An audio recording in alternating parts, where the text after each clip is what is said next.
আসসালামু আলাইকুম সবাইকে। ঢাকাতে যেহেতু আমার আত্মীয়স্বজন খুব কম, খুবই কম, মানে হাতে গোনা যায় ১ জন, ২ জন, ৩ জন করে। ৩ জনও পাওয়া টাফ, ২ জন। তো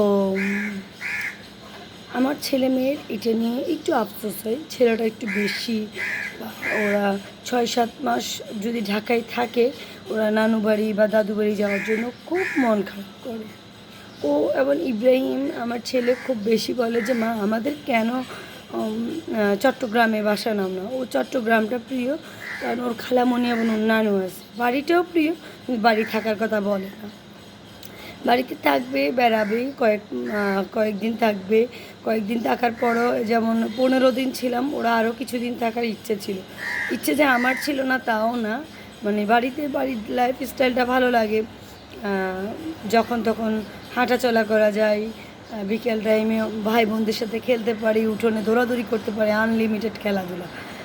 তো ওকে আমি বুঝাচ্ছিলাম, বাবা আত্মীয় স্বজনের সাথে এখন তুমি দেখছো না বলে তোমার কাছে খুব মনে হচ্ছে যে আমার যদি কাছে আত্মীয় স্বজন থাকতো, বা আমি যদি এখন বাড়িতে থাকতে পারতাম, খুব মজা হতো। কিন্তু বাবা, আমাদের জীবনটা সবসময় মজাই যায় না।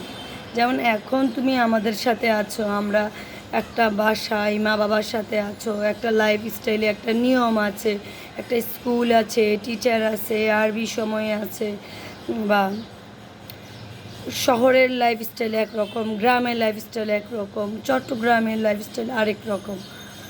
কোনোটার সাথে মেলে না।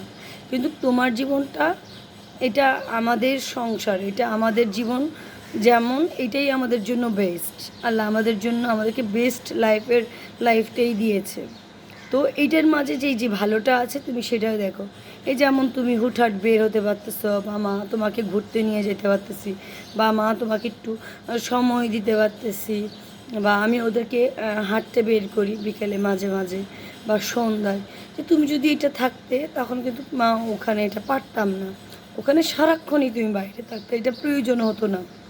কিন্তু এখন তুমি কিছুটা সময় ড্রয়িংয়ে ট্রাই করো, তখন তুমি সেটা করবে না, তোমার ইচ্ছা করবে সারাক্ষণ বাইরে খেলি।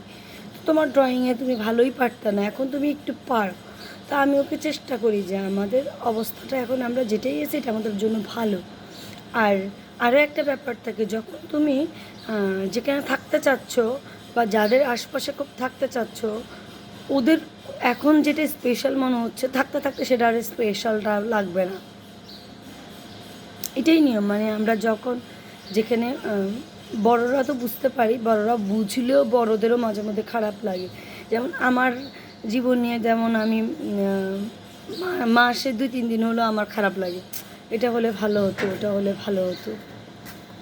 তো বাচ্চাদের ক্ষেত্রেও সেরকম, বাচ্চারাও মনে করে, দূর এটা আর ভাল লাগছে না, একটু আত্মীয় স্বজন থাকলে ভালো হতো, একটু আনন্দ করতে পারতাম, দৌড়াদৌড়ি করতে পারতাম, ভালো লাগতো, এটা ওর কাছে মনে হচ্ছে।